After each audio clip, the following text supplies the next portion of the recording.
We all know about Al Ahli, Zamalek, Wydad Casablanca, Accra Hearts of Oak, Mamelodi Sundowns.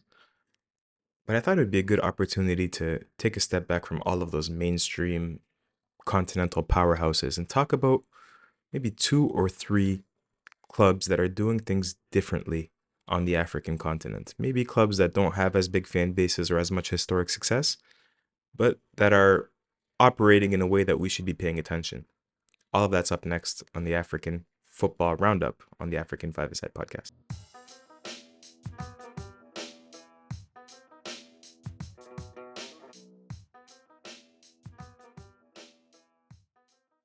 Hello and welcome back to another episode of the African Football Roundup on the African Five-A-Side podcast. My name is Maher Mezahi, and as always, this podcast is brought to you by africasaCountry.com.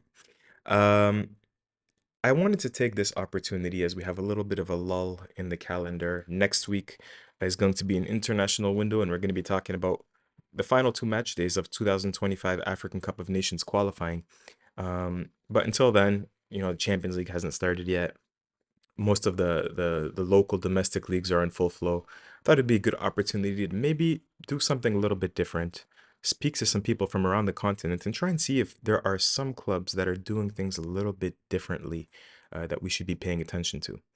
And I'm going to start by talking about an Algerian club, and then we're going to speak to our friend from South Africa, Lorenz Kohler, who you should definitely go and follow on YouTube. His YouTube channel is poppin', and he covers a lot of South African football in depth. He's going to tell me about Stellenbosch, who are in the CAF Confederation Cup this year. And then finally, we're going to go back to our old friend Salim Masoud from Tanzania, who's going to tell us about a club that isn't part of the big two. It's not Simba, it's not Yanga. He's going to tell us about Azam FC and what they're doing over in East Africa. So let's begin with Paradou AC in Algeria. Algeria is full of historic clubs. You can talk about MC of Algiers in 1921. You can talk about USM of Algiers. You can talk about CR Belouizdad. These are all clubs that have been playing in the CAF Champions League, that have been winning titles, cups, and so on and so forth. And that I think mostly everybody on the continent knows at least by name. Um, but in 1994, a group of friends got together with a dream of making their own competitive club. And I think the story is a little bit endearing because we all go through this. We all think, we have so much to say about other clubs and about the way they're governed and about presidents that make good or bad decisions. I think all of us in the back of our minds always think, what would happen if I started my own club, Because I know football. We all think we know football, right? I know football. You just need a little bit of financial funding. Maybe I can find that funding from somewhere else. Just need a stadium. And then little by little, build the team up and make it to the first division and get all the glory and the money. It's something we're seeing a lot, in England at the moment with a lot of American celebrities. So you have, for example, Tom Brady, the former American football star, I think purchasing shares in Birmingham City.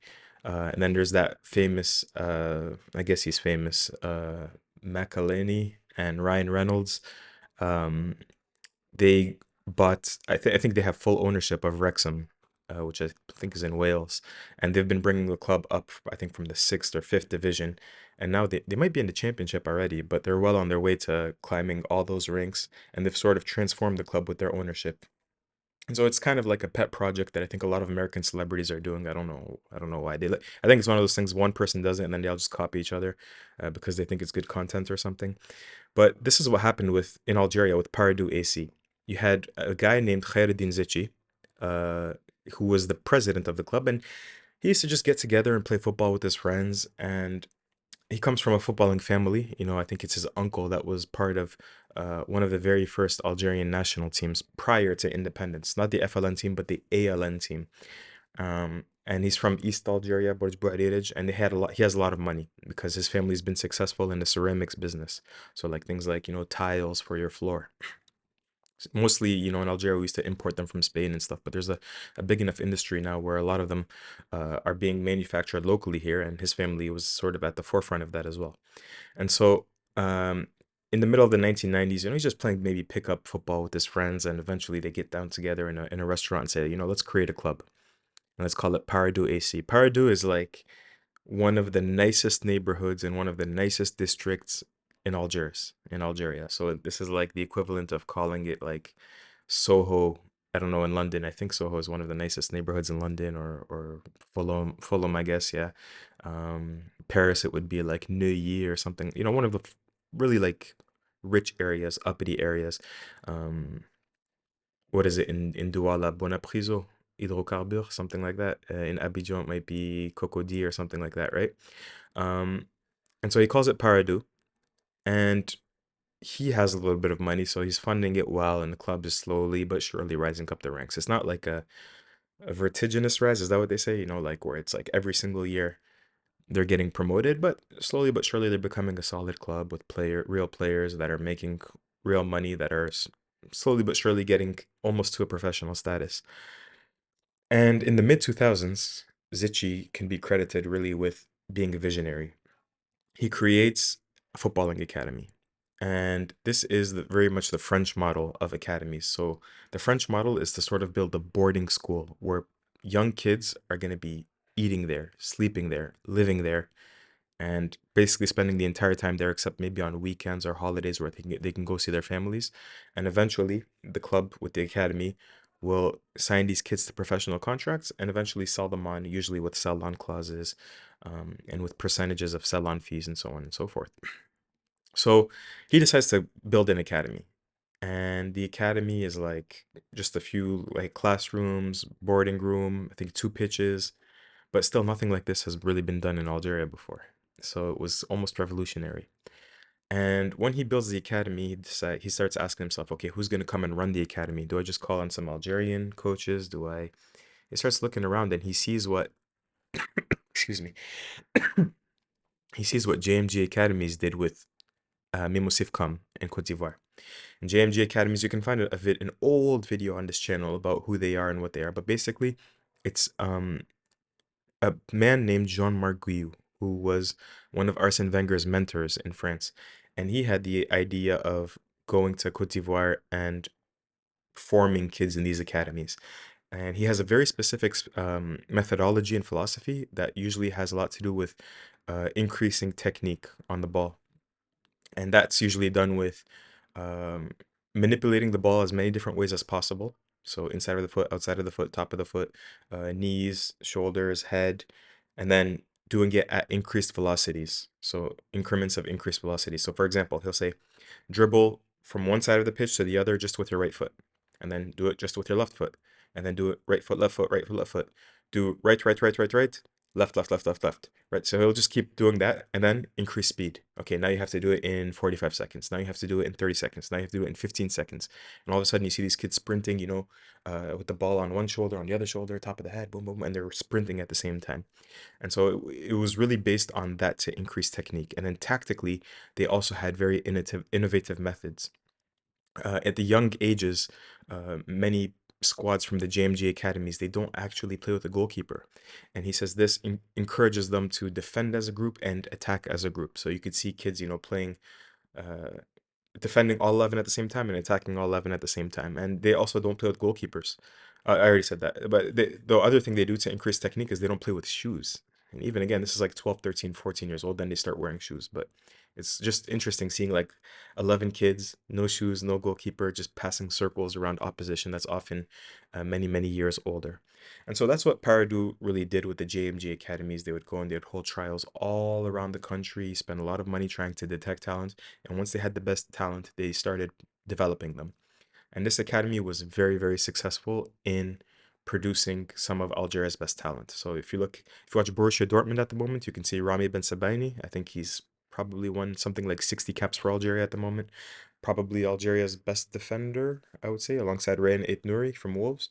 Ben Sebaini is a pure product of the Paradou Academy. You also had Youssef Attal, a member of the 2019 AFCON winning national team, a player that's currently playing his football in Qatar, but that had a good career in Europe at OGC Nice. You also have Hisham Boudawi, who remains at OGC Nice, a very good midfielder who's probably going to be starting for Algeria over the next few months because he's been absolutely fantastic in the last few international windows. But that's not it. Really, there's at least half a dozen, like players like Adam Zorgan, Farid El Melali, Yusri Bouzouk at Raja Casablanca, one of the best players in the Moroccan Botola last year. Half a dozen players that are good enough to play for the national team, really, and with a certain amount of experience. And then there's probably 2 or 3 dozen players that came out of the academy, never made it to Europe, but that have really increased the quality of player in the Algerian, Tunisian, and Moroccan league. Players like Raouf Ben Git, who's had a lot of success even in competitions like the CAF Champions League. So Paradou Academy, it's crazy because when you think about it, what's the initial investment? We're talking about maybe $2 million, $3 million to build what Khairuddin Zichy built. Well, you got to buy the land. The land might be a little bit expensive, but he buys the land, use the construction material. Remember, he works in the construction industry, so he probably got a lot of that for cheap. Labor is not too expensive in Algeria. And then you have to hire, the actual JMG Academy to operate it. Let's inflate figures. Let's say he spent $5 million from 2007 when they initially brought JMG Academies to, let's say, 2012 or 13 when you start seeing some of these players being produced and starting to get trials at top European clubs. 5 million, let's say. Just with one player, Hisham Boudawis from OGC Nice, that player went from Paradou to Nice for 4 million euros. Just one player. Now imagine Rami Ben Sabaini, who's been, he went from a club in Belgium to a club in France to another club in France to a club in Germany to another club in Germany. And if at each transfer, Paradou is touching 2, 3, 4% of that transfer for a player that's now worth easily 30 to 40 million euros, think about the money that's coming in. So it's an absolutely um, economically viable project if you have the right people operating your academy, if you're properly invested, if you have the right vision, which Khairuddin Zichy had. Now, as a club, Paradou are currently in the first division of the Algerian league, and it's interesting because as a club, they've never won the league. And they have made it, I think they finished second or third on a few occasions. They've played in things like the CAF Champions League or the CAF Confederation Cup, I believe, not the Champions League. They never really had great results. And it's one of those things where if you can go to a Paradou match, I can go to a Paradou match this weekend or next weekend. There's not going to be more than 200 or 300 supporters of theirs. Maybe if that, maybe usually 100. And it's usually, cousins, uncles, aunties, grandmas coming to watch their sons or their family members play. The club has almost no fans because again, remember it's from an uppity area in Algiers. It's a new club, whereas the other clubs, they're a century old and they've had generations upon generations of supporters that have created memories and so on and so forth. So they don't have a home advantage, and that's a big deal in Algeria. I remember looking at the league table about 3 years ago and seeing that every single club from 1 to 20 had either a winning or a neutral record at home. And then it was the exact vice versa away from home, where every single club 1 to 20 had either an away losing record or a neutral record for the best clubs. There would be like 4 draws, 4 wins, 4 losses. Those were the best clubs. So having home field advantage is a really big deal in Algeria, and Paradou doesn't benefit from that like MC of Algiers does, like CR Belouizdad does, like CS Constantine does. Um, and I think if you speak to people in Paradou, from what I'm hearing, the echoes that I'm hearing, they don't really want that. They don't care. Because with the home field pressure comes, again, the pressure of winning these matches, of winning league titles. And you don't make that much money from winning a league title in Algeria. You don't make that much money from winning the League Cup in Algeria. If you're there because you want to produce talent and that's your passion and you want to make some money, why the hell would you care if 60,000 people are pushing you to win the league title? Okay, it might be fun on occasion, but it's also very, very stressful. People showing up at your house like, oh, sell this player, buy this player. Oh, you're not spending enough money.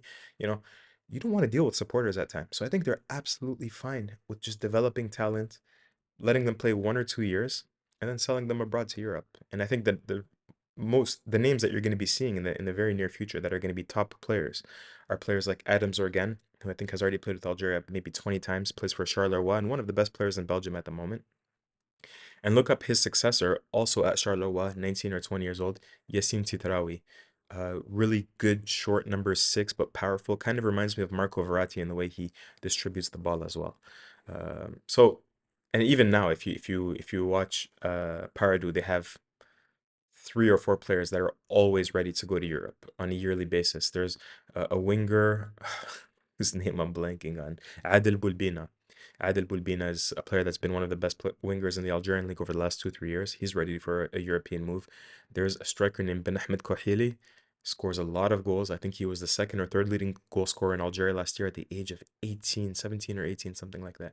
There's another striker named Ramdawi. There's a lot of good young talent at Paradou all the time. And so I think they're personally worth following simply because watching them, you are probably watching at least one future Algerian international. And the average age of the squad is usually under the age of 23.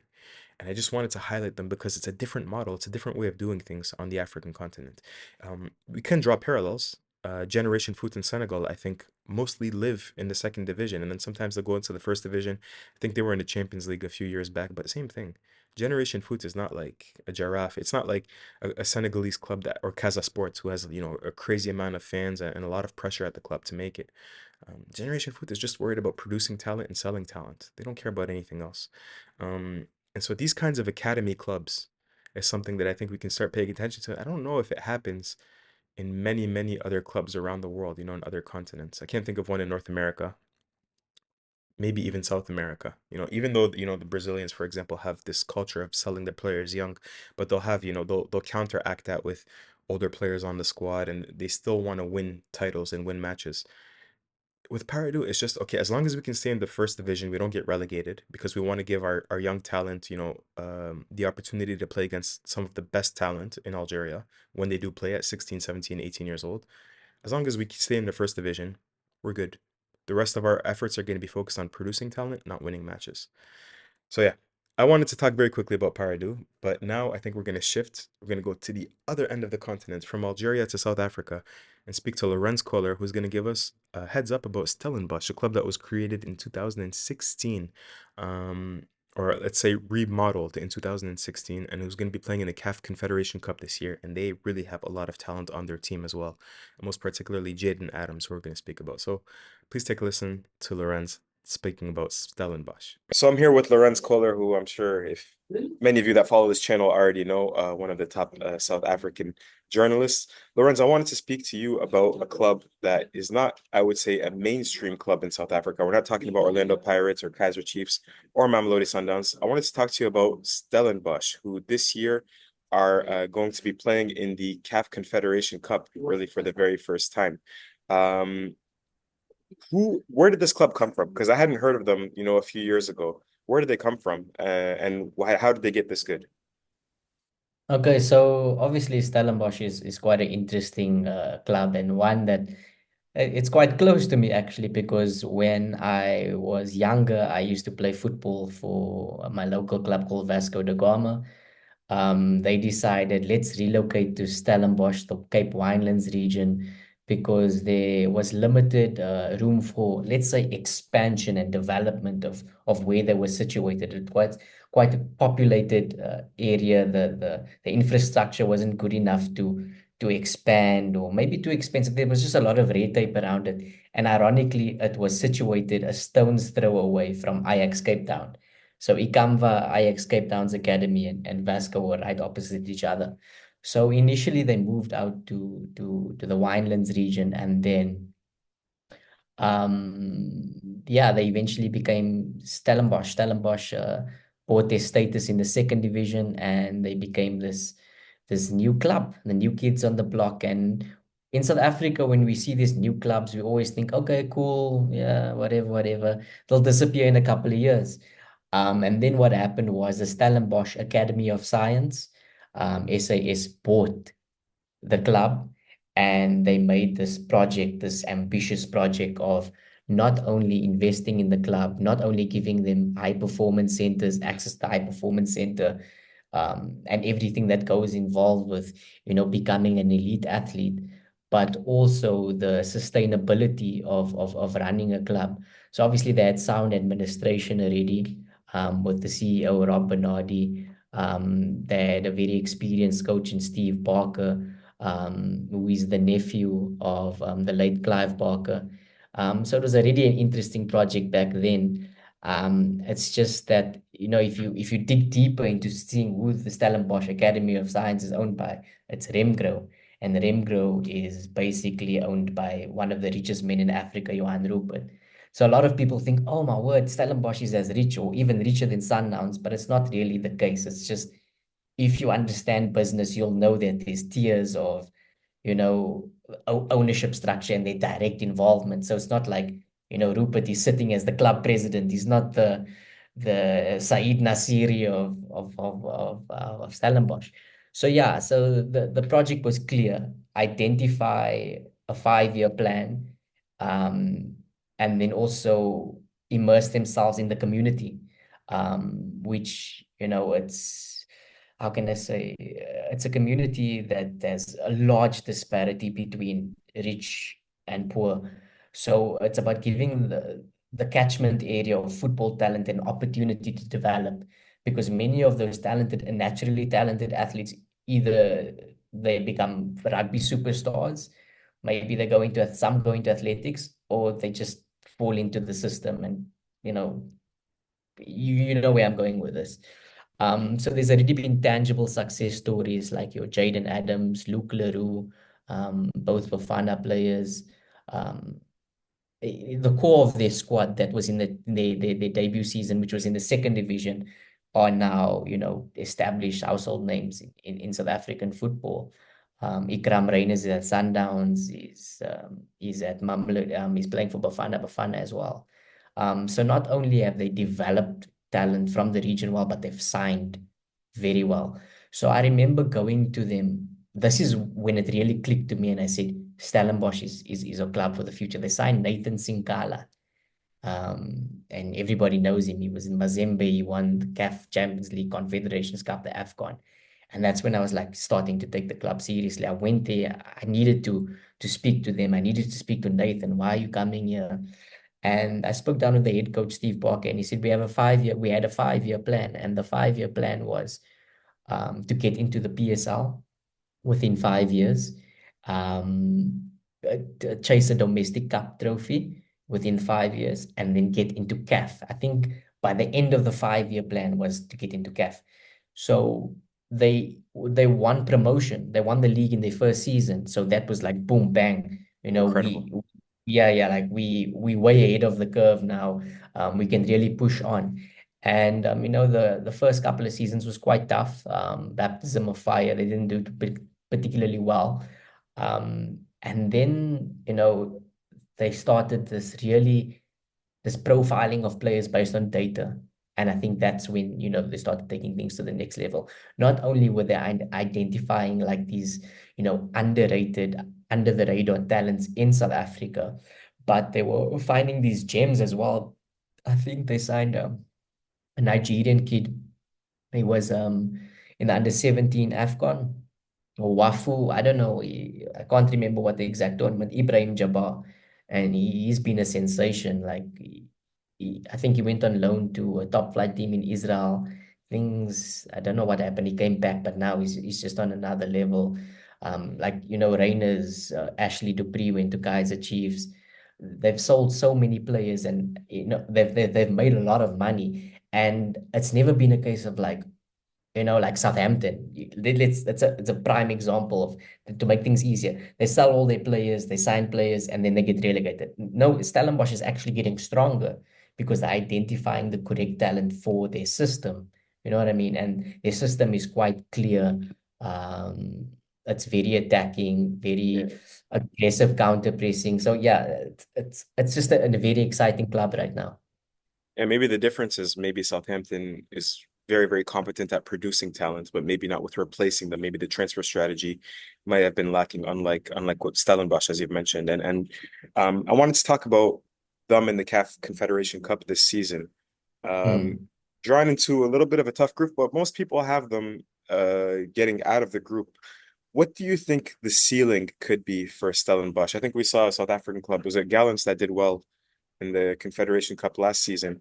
Yeah. What do you think their ceiling is this year? Do you think they could win it? And maybe who are some players to look out for? You've already mentioned Jaden Adams, but anybody else?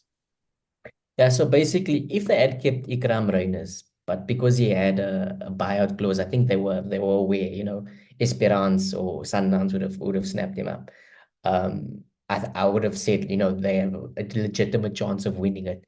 But then you see Zamalek, you see Berkan, and you're like, you can always hope, but these guys are always going to be in the final. One of the two are going to be them, if not both. You know what I mean? But they do have a really good squad. Like I think Mojela is definitely one that's super exciting. He came in from TS Galaxy, another up and coming club in South Africa. There's Sanele Bonds. He was signed from Richards Bay, another exciting talent.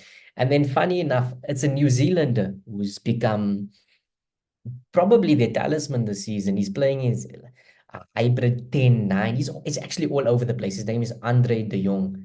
Um, many of the Africans are going to say, "Oh, this looks like a Harry Kane or whatever." He's an exceptional talent in their team. It just makes football look easy. Scores goals, he assists goals, and I'm definitely thinking he's going to be in the shop window after the end of this Confederations Cup. But I do generally think they can get out of the group. Because just when you think, no, this team is too young, then this 19-year-old pops up in the starting lineup, and you're like, whoa, like this guy is as good as their senior players. So I think many people are saying, it's a bridge, a step too far. They might fall away in the league. They might not be in the top four anymore. But I do also think they could see it as, growing up in this competition. And they are aware because, I mean, it's part of their 5-year plan to be here. So I'm hopeful that everything goes to plan, but it can get tricky because this is literally their first time traveling the continent. And I just have two final questions. The first one is, um, maybe can you talk a little bit about Jaden Adams? Because he was linked, I think, to Sundowns very heavily this summer, and people Yeah. have, the utmost praise for him. What do you Yeah. think of him as a player? Luke is a player that since their first season in the second division, he's been there. When they got promoted to the top flight, he was just this young kid, and the coach was saying, he's gonna be the future of this club. And you hear this all the time, and you're like, okay, let's see what happens in a few years' time. But he's really, really stepped up, and I think a lot of the time, people are saying, his numbers aren't that good. He might be overrated. But when you speak to like coaches and teammates that actually see him at close quarters in training, they rate him as one of the best midfielders in the country. Um, and I think Sundowns came with a bid close to 30 million rand. I'll let you do the conversion into US dollars later. And somewhere close to that, and it was rejected. Obviously, the player was distraught, but he's is something very rare, like in South African football, where he's got an engine, he's got a work rate box to box, he's got technical ability, he can find that pass. Yeah, I think his secondary assist rates is quite high up there. For those who like really dig deep into data. But what's most impressive about him is that he's always playing forward, like he's always counter pressing and playing that immediate ball forward to put Stellenbosch on the front foot all the time, and it's relentless. He can play as a 10, he can play as an 8, and he can even drop deeper into a 6 role. So he's quite versatile and he offers them a lot of options. And obviously, Sundowns view that as like, if we can sign him, why wouldn't we? You know what I mean? So if he sorts his head out and he's quite disciplined going in, he will definitely tap into his potential, but that's a big if. But I definitely think like on ability right now he's up there with the best in South Africa. And I think my final question then would be, because you've profiled the club for me that has, quite competent at producing talent. They have Mm. a lot of cohesion and they're quite visionaries in introducing things like 5-year plans. They have the facilities. They're identifying transfer targets quite intelligently as well.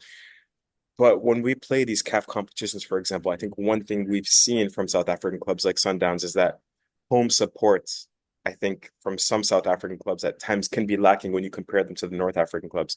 Yeah. So here's, and you, especially, I think when you have new clubs on the African continent, maybe they haven't had the time to grow a supporters base or a fan base. Mm. What is that situation with Stellenbosch? I know you say they used to be Vasco da Gama. Did those supporters carry over and start supporting Stellenbosch, or do they really lack home support in that sense? And look, I mean, in general, Cape Town football just generally lacks home support. It's dominated by more like covering Springboks, Stormers, and sometimes even cricket and things. Like, I mean, Vasco da Gama couldn't fill a stadium. I remember when I was a kid, we used to have double headers. So you would have Vasco da Gama playing, or Santos playing, or Ajax playing, just to try and fill up the stadium. And that time we were testing out the 2010 facilities. So it was part of that thing, just get Cape Town people into stadiums by hook or by crook. So look, obviously they've got like I think it's like a quite a hipster thing because the Stellenbosch region, the Winelands region, is a university hub. Stellenbosch University is there. And if you see how they pack stadiums for university sports like football, soccer, and rugby and cricket, there is a potential market for it, but it's not there quite yet. And I think just, maybe a little bit of sustained success. I think obviously with North Africa, you can't compete with history. You're born into supporting this club. Where Stellenbosch is like, we'll see. We'll see. Will you be there in 10 years' time? You know what I mean? Because that's basically one of the biggest issues we've had in South Africa with status sales. Will my club be there in 10 years' time? So I think it's a progressive thing. People are looking at them. They've become a lot of people's second team around the country because they play such good football, their values, the youngsters. There's just a lot of excitement about it. But that's not obviously translating to bums into seats quite yet. Obviously, when they play the big teams in South Africa, they fill out the stadium easily. But on your question of will they pack out the stadium for CAF? Not very likely, especially if you're playing Al Akhtar from Libya. Yeah. No offense to the In their group Libyan. stage, they're Lunda Sul against Angola, Stade Malien, and Mali. It's not going to attract huge names, maybe. Yeah. Yeah. Exactly. People are like, who are these? It's like when you watch the European games and they say it's Wi-Fi passwords, blah, blah, blah. It's, that's the equivalent of the Wi-Fi passwords here in South Africa because we have a very Eurocentric football audience. Mm. Manchester United, Arsenal, Chelsea, like most of Africa. So, yeah. Lorenz, thank you for educating us about Stellenbosch. I think it's a club that everybody's going to have an eye on this year, especially in the Confederation Cup. And yeah, I'm sure we'll be speaking to you very, very soon on the African Five-A-Side podcast. Yeah, and after listening to Lorenz talk about Stellenbosch, I really just can't wait to watch them in CAF Confederation Cup this year. I think they're going to go far, but I think he's right that, look at Berkane or Zamalek or USM of Algiers. Those are the favorites for me. But Stellenbosch, I wouldn't be surprised to see them make a deep run, kind of like Gallants did last year, maybe make it to the semifinals. And finally, before we end the podcast, we're going to listen to my good friend Salim Masoud, who's going to talk to us about another kind of club. You see, like Stellenbosch and Paradou are almost like academy clubs where they focus a lot on producing talent. I would say Stellenbosch are much more worried about or concerned about, winning things than Paradou are. And he's going to talk about another club that's trying to break the mold in Azam FC, and they're a corporate club. We see corporate clubs in Egypt, for example. If you take away maybe 5, 6 real clubs like Alexandria, Al Ahli Zamalek, Ismailia, you have a lot of corporate clubs. Ceramica, Cleopatra. I'm right. I forget all these names. My mind is fried. But like I don't know, Farco, Petrojet. All these clubs. These are owned by, or you even have like military police clubs. These are owned by corporations or by institutions. They're not real, organic, genuine, popular football clubs. Azam is owned by a corporation as well. And they're trying to break the mold of Simba and Yenga. They have that duopoly, that hold on the Tanzanian league, Ligi Kuu.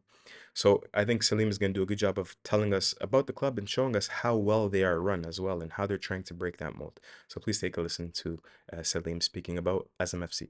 All right, I'm back with one of our show's favorites, Salim Masoud Said from Tanzania. Again, one of the more knowledgeable minds on African football. And today I brought you here, Salim, because I really wanted to speak about a club that's perhaps flying under the radar a bit around the continent, but in Tanzania is quite respected. Everybody knows about Simba, everybody knows about Yanga, but there's a third club that's emerged as a serious contender, Azam FC. Can you tell us a little bit of a background about how the club sort of emerged? Yes, thank you so much for the introduction, Maher. Glad to be here, as always, and hello to the listeners and viewers. Yes, Azam is a very interesting club. Excuse me, they were formed by Salim Said Salim Bahresa. Apologies. And he's a business tycoon in Tanzania. He runs, he really went from nothing to everything. And now when you look at Tanzania, there's Azam flour, there's Azam sugar, there's Azam ice cream, there's all kinds of products. Azam Media, a different entity, but they're kind of part of the same brand. And obviously they run the Tanzanian league. It's broadcasted on Azam TV sports. So they're very much a business which touches every part of Tanzanian's life, and they also have Azam Football Club, of course. So it's one of the, I guess the club was formed from the workers who were working for Azam in the factories. It was very much an after work thing. After you do your 9 to 5, you then go for a kickabout with the boys. And this was the concept behind it. So they started in very much, the regional leagues. And then as the years went by, they just moved up and up and up and up. So they were formed in 2004, officially. And then a couple of years later, after back-to-back promotions, they had made the Tanzanian Premier League, which is known as Ligi Kuu Tanzania Bara. So a very quick climb up. And then once they got to that stage, their goal really was to challenge the duopoly of Simba and Yanga. Quite a interesting challenge, should we say. But that was the goal back then and is still the goal to this day. And have they had some success in doing that? I know very recently, for example, I mean, I imagine at the time they were probably consistently finishing behind those two clubs, but have they overtaken these clubs at times? Have they had any success? I suppose, their major success since they've been formed is winning the Tanzanian League 10 years ago. So they won the league unbeaten. So that was a huge thing because Tanzania is a nation of Simba or Yanga. Everybody supports Simba or Yanga. So there's a lot of forces they're kind of fighting against, not having that fan base, not having that social, political, cultural capital to their name that these two teams have. So winning the league was a massive thing. So they did, I think, when they formed it, wanted to be winning the league more regularly, and even to this day, their goal is to win the league. But for various reasons, they haven't quite won the league. If you speak to the hierarchy, they'll tell you that the success is relative, and even being able to be mentioned in the same sentence as these two teams is actually success, relatively speaking. So, ultimately they're in a country which is about Simba and Yanga, and they've been able to challenge these two. They don't always beat them, but they do beat them every now and then. They consistently finish in the top three. They finished second last season, for example, and reached the Champions League qualifier this season. Unfortunately, went out in the preliminary rounds. But they've shown that basically they can, when Simba and Yanga meet Azam, it's not a guaranteed 3 points, and they know it. And in a country where, as I said, there's this duopoly, that's quite an achievement. The other achievements have basically been the way they are run as a club, or their company club. Whereas Simba and Yanga, until recently, they were fully membership-based clubs with the numbers of fans backing them in their structure.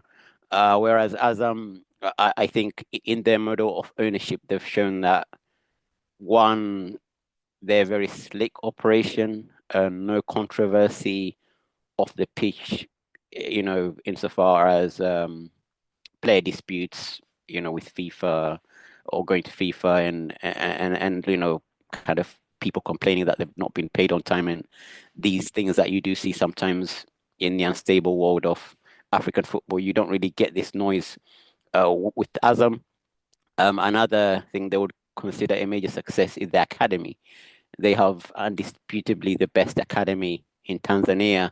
If you look at the national team, the Tanzanian national team that's reached the AFCON in 2019 for the first time in decades, and the one that reached the AFCON last year, these teams were full of players who went through the academy of Azam, like many, many players. So they see that as a success too, that they're contributing so much to the national team, that they have a very stable academy, which is renowned as better than Simba's and Yanga comfortably, and even Simba and Yanga will tell you that as well.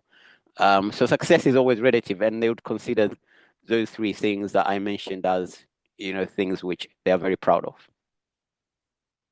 I see. And can you maybe explain a little bit how the club, you mentioned that they produce a lot of talent. You say like, how do they acquire talent? Is that also a very slick run operation? Do they use like scouting networks? Do they use all these kinds of advanced metrics to acquire talent as well in the transfer market? Yeah, so domestically, so there's, I'm guessing you mean scouting at youth level and also the overall scouting Yes. strategy they have. You also at youth level, they do trials. They do trials. So every summer, usually they will invite players to come in for trials, under 16, and they will run those trials and select the best players over a couple of days. But they also have these stops or branches throughout the country, which they've just implemented. And these stops, branches, they are supposed to source that talent locally. So for a player who's based in the north in Arusha, they're not going to be able to be identified by Azam because they're based in Dar es Salaam, hours away. So, they will have a stop there where somebody is monitoring and evaluating the talent there, that if it's deemed good enough, then the talent will go to Dar es Salaam and be on Azam's complex, and that's when they will get their player development and education. In terms of the senior players, they have scouts in their club, and these scouts tend to look for the best talent in sub-Saharan Africa. But more recently, actually, they've even gone beyond and gone to South America. So at the moment, Azam have, I think, 4 South American players on their books from Colombia, actually. And I guess they've kind of looked at other clubs in Africa, the likes of Mamelodi Sundowns, who've done quite well in South America in terms of their recruiting and gone well. Where are we just looking at sub-Saharan Africa? Yes, there's lots of talents in sub-Saharan Africa, but why don't we, scan our eyes a little bit wider and look at elsewhere? So they're very, I think, open-minded as a scouting team and as a club in terms of who they bring in.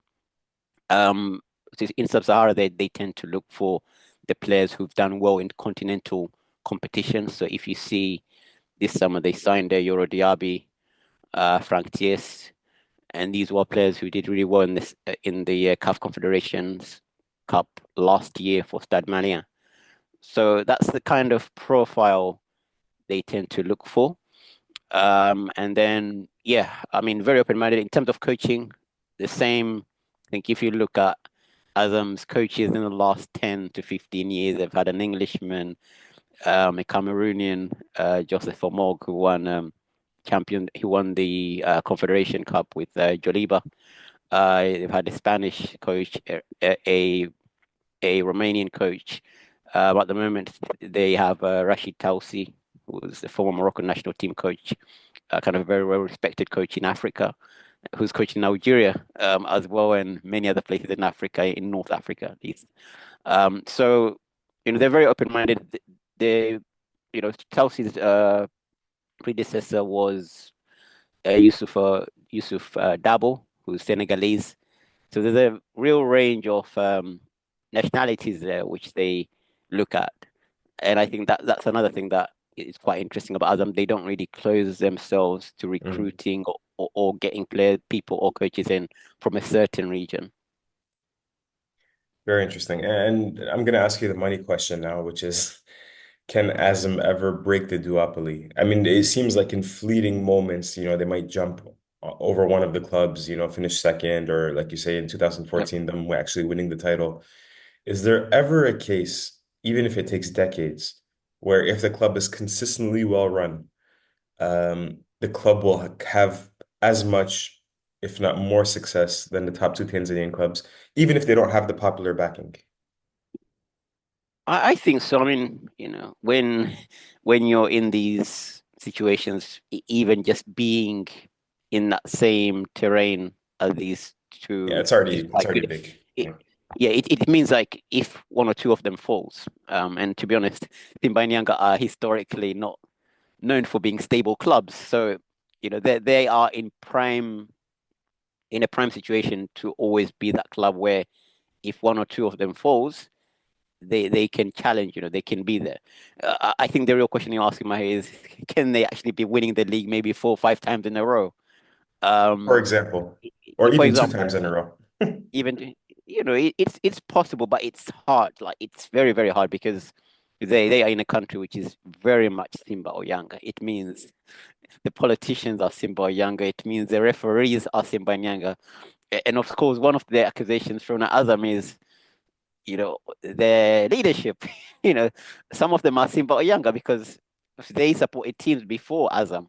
Before they were running Azam, they must have had their teams. So it's a very difficult environment that they're operating in. I think they are people who have good intentions and they do want the team to do well and be an example, of a team that is well run in Africa and a team that has really challenging goals. They want to be like Simanyanga doing well in Champions League, doing well in the CAF Confederation Cup. But in terms of, you know, kind of being really dominant locally, I think they still haven't found that balance yet, and they would be the first ones to admit that. I think one of the questions that's regularly asked to them as a leadership is, what is wrong with Azam? You have everything. Why can't you challenge? You have everything. You're a big corporate company. You have the financial backing. Why can't you challenge? And it's the 100 mark exam question, people call it, because it kind of beggars belief that they can't be winning the league consistently. Well, let me ask you this question then. How important is home field advantage in Tanzania? Is it like the fact that it is a corporate club, the fact that it's only 20 years old, maybe it doesn't have the largest fan base in the country? In Algeria, I remember looking at the table 2 years ago, and every single team in the league had either a neutral or winning record at home. And Yeah, every club except for one had an either neutral or losing record away from home. It was yeah, incredible how big of an advantage home field advantage was. So that's something I'll throw back right back at you. Is that yeah, perhaps one of the reasons why Azam is made, those matches where it's 0-0, 1-1, and you just need a yeah. little bit of a push from the crowd to maybe nick you the 3 points? Could that be one of the reasons why? I think so. I think so because if you watch Simba and Yanga, and I watch pretty much all their home games and away games. And to be honest, Simba and Yanga, they don't have home and away games. Nearly every game is a home game. Even if they play with Azam in an away game at Azam Complex, they'll fill that stadium to make it a home match. If they go to the north, in Mara and they play against Biashara United Mara, that stadium will be a Yanga or Simba stadium. So these teams, they don't really have, every match is basically a home match apart from the derby when it's like 50-50. But Azam don't have that. They will go to Coastal Union and play with them, and ultimately they are facing Coastal Union with their fans. They're facing Kagera Sugar with Kagera Sugar fans. They're wanting to, defeat Azam. So it means, as I said, that's a huge factor, I think, in terms of why they're not successful, because that extra push. They just don't have it, and it can work the other way as well. Some people say, well, because they don't have the fans, it means Yeah, less pressure. if Yeah. yeah, less pressure, because if Azam lose even in a derby match against Yanga, their players can go out. Nobody is giving them certain looks, so to speak. Whereas if Simba lose to Coastal Union, you know, certain players will be given some looks, then maybe they won't be able to go out. If they lose a derby, then that pressure is huge. Like they probably can't go out until the next game. So the pressure is huge, and it is seen that Azam is kind of a comfort zone. That's one of the perceptions that people have of them. That players go there, there's no pressure. If you win, great. If you don't win, oh well. There's no fans to put pressure on you on social media or elsewhere. Um, so it's a very interesting. I think it's one of the interesting conundrums in our football. How it's great that we have this third team which can challenge these two, and which means actually when they meet Simbanyanga, they're not guaranteed 3 points. But how can they break these historical traditional giants from winning everything and being so dominant? All right, I think that's you've educated us enough about Azam. Salim, thank you again for making another appearance on the African Five-Side Podcast, and we'll hope to speak to you soon. There you go. There you have it. That's about all for today. Went a little bit long. I think this episode was very informational, very educational. Is that a word? Educative? I don't know. But I don't think it was very exciting. It might have been a little bit of a boring episode, but I think it's going to make us all smarter, and it's going to make us look away from the big clubs on the African continent. Let's pay attention to what else is happening, because there are a lot of good things and exciting projects happening on the African continent. So I hope you learned a lot, and we'll be back next week previewing the very exciting last two match days of the 2025 African Cup of Nations qualifiers. Many spots are on the line. There's going to be a lot of drama, and we're going to be talking specifically about those matches where all the stakes, all the chips are in the middle of the poker table.